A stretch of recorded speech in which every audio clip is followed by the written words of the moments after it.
What is the best way to hold the guitar pick? Well, there are two main options. We can hold the pick between the thumb and index finger, or we can hold it between the thumb, index finger, and middle finger. We can also hold it between the thumb and middle finger only, but this is technically very comparable to the three-finger technique, given that the middle finger is always providing far more support than the index finger.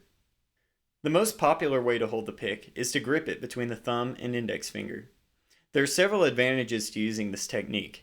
Because there are only 2 points of contact with the pick, you're given quite a bit of liberty in choosing exactly how to grip it.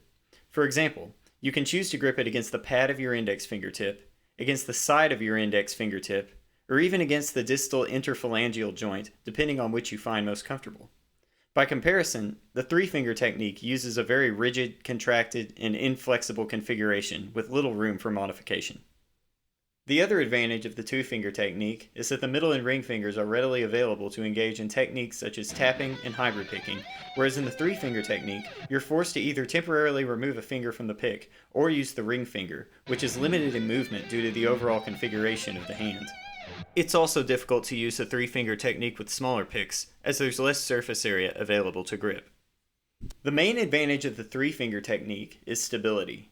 Because the pick is supported by three fingers, including the relatively robust middle finger, it's less likely to slip, and the angle of its attack is less likely to change unintentionally, allowing for precision and aggression that's hard to replicate with the two-finger technique.